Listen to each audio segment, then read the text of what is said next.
Hey folks, welcome back to the channel. In this video, we're going to be covering my 1974 Super Beetle convertible Tesla conversion to Tesla Power. And this is an exciting project that I did, started last October with the conversion. I've been driving it for about 3 months now, so it hasn't been a video for a little while. Part 9 was the last where I went into all the programming detail. But now we're at part 10 video on this. And technically it's completely done, and it's going to go into paint probably this winter. When it's snowing, turn it over to the painter to get it painted, most likely electric blue, and put the black top on it. But the car's been totally rebuilt in parts 1 through like 6 of the videos. Disc brake conversion on the front, new McPherson lowering struts on it, sway bar on the back from MP through jbugs.com, and it just handles amazing, the suspension on it. But so let's go into the detail. We'll start from the front, work our way backwards, cover everything I did to convert it to electric. And again, it's just amazing results. And then after we take a tour, we'll go on a test drive, the most exciting part. So stand by. Right after this, we'll get to it.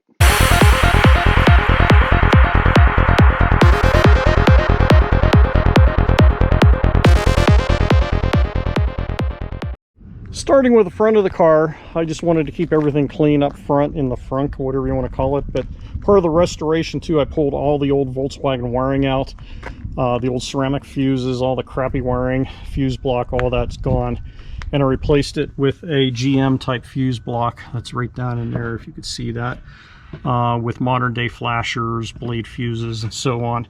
All the wiring in the car is labeled every 4 inches what it is, like left turn, front, rear turn, right, you know, that sort of thing.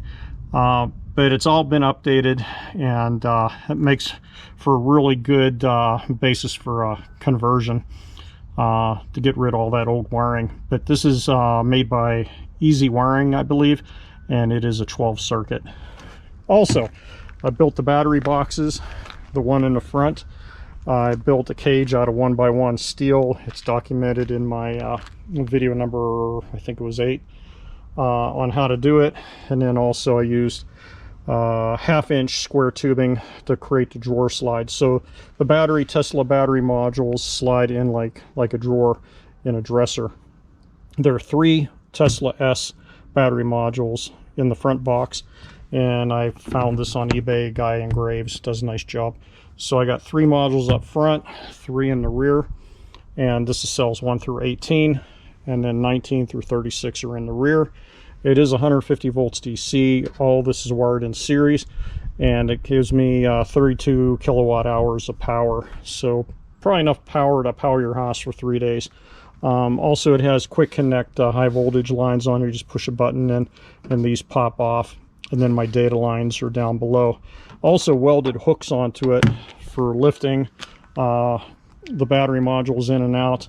And the weight of this is about 200 pounds. The one in the back is 200 pounds. But people ask me all the time, did I gain a lot of weight by doing EV conversion? And actually, it's really nice because I added more weight on the front of the car. And if you guys have Volkswagens, you know they kind of get squirrely because they're very, very light in the front end.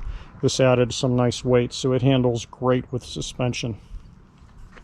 So going back to the rear of the car, behind the seats, I have another battery box identical to the front except for the frame mounting where it bolts to the car. But it's the same box, 1-inch tubular steel impact box, along with the 1/2-inch square steel drawer slides for the battery modules. And then this is the second set of modules, another 3 Tesla S batteries. So the total capacity of the car is 6 Tesla S batteries. Some people do the Volkswagen conversions, they only put 5. They only put 2 in the front, but I was able with a Super Beetle to add 3 in the front, 3 in the back, and have both battery boxes identical. So again, high voltage connectors, quick connect, just push the button in and these come off. And these are cells 19 through 36. So 1 through 18 are in the front, 19 through 36 are here. The other thing I have is underneath the back seat here, I have the BMS, which I made a cover to go on there, but I'll show you kind of what it looks like without the cover on. And then my contactor box, which is basically the nervous system of the whole car, is underneath the back seat right there. That has all my relay contactors for the inverter controller for the motor, my other relays for like the heater, that sort of thing. And then on the right over here, I have my high voltage disconnect, and then I have my low voltage disconnect. So I have my main pack voltage, 150 volts DC, coming from the two batteries. All the battery modules are run in series to get my voltage up to 150 volts. And then you still need a 12 volt battery, which I pulled out the original car battery that was in here, the Monster heavy duty thing, and I replaced it with a small lithium 12 volt battery. And that charges off of the battery packs when the key goes on. But I can turn off, for storage, I can turn off the 12 volts DC, also the pack voltage. And then next to it, probably can't see that, but I have a heater underneath there that blows hot air into the car. So this car actually has heat, whereas the original Volkswagens, as some of you know, were blowing heat over the exhaust manifolds, and that was creating some heat in the car, but a lot of people were still scraping ice off the windshield in the wintertime and so on. Going around to the passenger side, the charging port is right here, and this was 3 or 4 days of fabrication to do the charging port. And this is a J1772 charging port that I could plug into my charger in the wall of the garage. By the way, all of my house and stuff's all solar powered, so I'm basically charging this car up with the sun. So I plug in my charge cable here and charge up the car.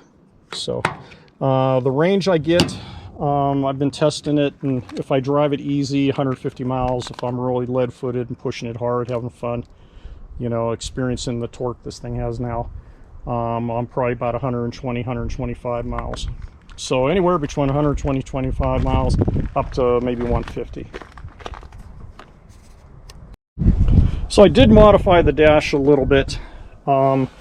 Before here in this space, there was an ashtray with cigarette lighter from the good old days, and then some other switches were down there. So I pulled all that out and I fabricated a piece of steel to go in here with the gauges, and it worked out really well putting that in here, and then I could always take it out with a couple screws on either side.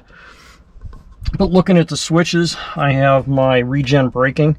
So when I let off the accelerator, the car does have regen that I programmed in through the laptop. So the car does have a CAN bus in it that's communicating from the battery management system underneath the driver's seat to the motor controller, and then also the chargers, all on CAN bus. So I went in and programmed 2 different levels of regen braking. Right now this is on high. I could turn it off, and then I can put it on low position, a lower regen. But I can come to a full stop at a stop sign if I planned it a little bit and never touch the brakes. So basically the car has one pedal driving if you want to do that. However, if I'm on ice or slick roads, I might want to turn that regen off so my back wheels don't lock up and it gets away from me. So that's what that switch does right there. Also, on the clutch pedal, if I shift into overdrive, which is like 4th gear on this, I did put a limit switch on the clutch pedal that will disable, when I push the clutch in, will disable the regen braking, because I don't want the motor screeching to a stop if I want to change gears in between. So I did that. The car, to drive it, so simple, it's like a golf cart. I leave it in 3rd gear all the time, and if I get out on the highway going maybe 70, I might put it in a 4th, but 3rd gear, just drive it all day long in 3rd gear, starting, stopping, whatever. And again, I have 220 foot-pounds of torque from 1 RPM, so the torque really handles the higher gear ratio in 3rd gear. So just leave it in 3rd, drive it all day long. The next thing I have is my reverse and drive switch. So this is a knob. I'll turn the key on and it'll light up. And basically I'm in neutral right now. I can put the car in drive, or I can put it in reverse. And that's all I need to do. So I don't even have to shift the shifter into reverse gear, which is still here. This still has a stock 4-speed Volkswagen transmission and a transaxle. But I can reverse the motor with this switch right here in the motor controller on the Netgain. So it makes it really simple to drive. Next I have is my battery gauge that's showing how many percent battery I have, and there is a shunt that's wired on all the negative loads on the battery pack and also the 12-volt system. And this gives me how much battery I have left, so I program that, and pretty simple to do. And in my previous videos, 8 and 9, I think it's 7, 8, and 9 of my previous videos, I go into a lot of detail on how to program the gauge, how to program the BMS over the CAN bus, the motor controller, and all that. So if you really want to geek out, dig into my previous video, number 9, 8, so on. You can see how the battery boxes were built and how to program everything over the CAN bus with the laptop, all that good stuff. So right now I'm showing I have 86% or so battery, and that's a great indicator. Just look down and see how much battery got left. And then right next to it, I just have a USB plug for charging the phone up. And I also have a way to monitor my voltage on my 12-volt DC battery. So I like having that. And then I put a Bluetooth radio in and so on, but it works very well. So coming up on the back of the car, this is all the good stuff in here.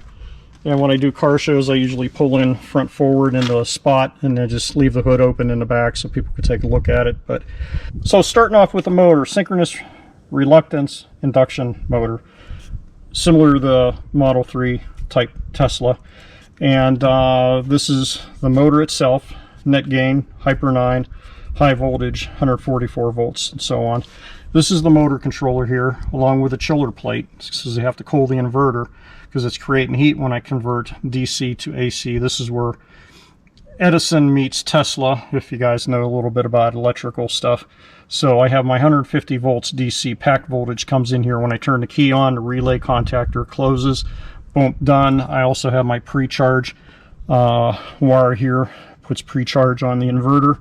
And then I convert it to 3-phase AC. That's why there's 3 wires coming into the motor. So because it's AC, it allows me to do regenerative braking. So when I let off the accelerator, I'm not putting voltage on it. The motor reverses, becomes a generator, puts voltage back into my batteries instead of creating heat into the disc brake pads and so on. So it's very efficient. This is a 94% efficient motor, which is pretty cool. This is my chiller plate, so I'm circulating water here, just regular antifreeze through a small pump right here. And then I have a computer fan. I'm blowing air down from the engine compartment down onto the ground. And then this is my reservoir. This was a catch can off a race car that I converted to become just a reservoir for the radiator fluid for the chiller plate. Okay, so now coming up over here, this is my DC to DC charger. As I mentioned earlier, I have a 12-volt lithium battery now, a real small one, that weighs hardly anything. So when I turn my voltage on, my contactors close, then I put voltage on a DC to DC converter, and this charges up my little 12-volt battery and also powers anything else in the car that's running on 12 volts, such as all the lights, the radio, and so on. So this basically, for an EV, replaces the alternator in a gas or diesel car. All right, so we covered the cooling for the inverter, the motor controller, DC to DC converter. Next is the AC chargers. So I have 2 Elcon, and the DC to DC converter is made by Elcon also, by the way. So these are Elcon AC chargers. So when I plug in to the fuel outlet that I refurbished into the J1772 connector, plug in my AC power, 240 volts from my garage, which is originally coming from my solar power. It's going to come into this junction box and then split one to the left and split that 240 volts to the right.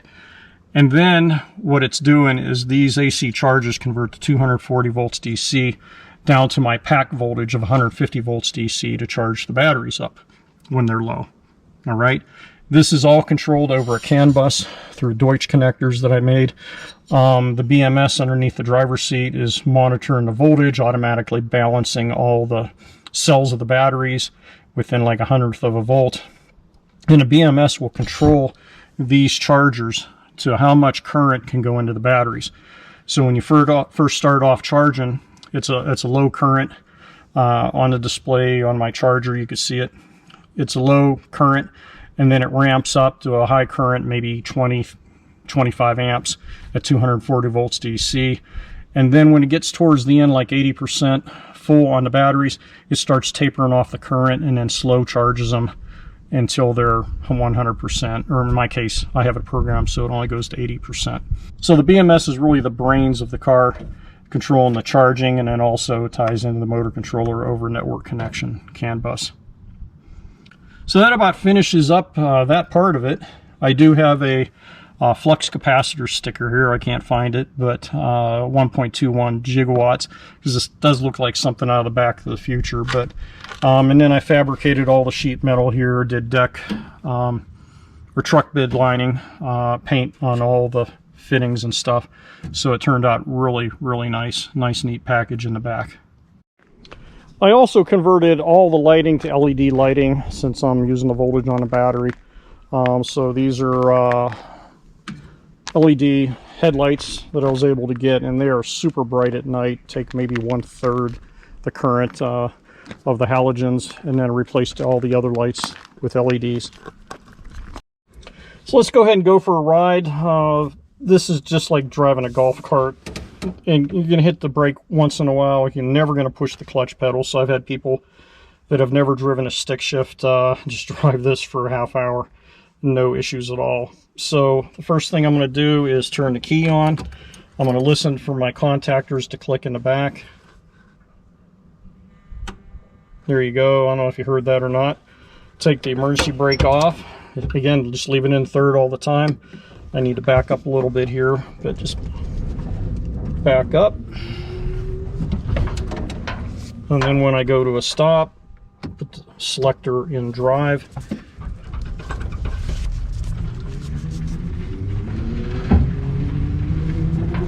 And we're on our way. Whoa, man, the acceleration of this car now is just unreal. And it's totally quiet. So I'd recommend, if you're going to do an EV conversion, try to do a convertible. Easy to get the battery pack in and out of the back seat. Plus, you could just listen to the sounds outside, and it's just peaceful.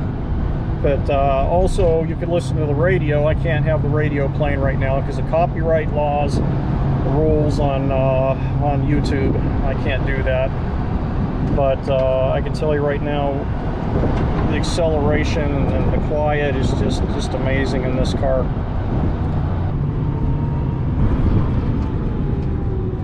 All right, coming up to the stop sign with regen braking. Didn't even use the brake pedal. But let's try the acceleration. Whoa! And we're at 50 already. So much fun.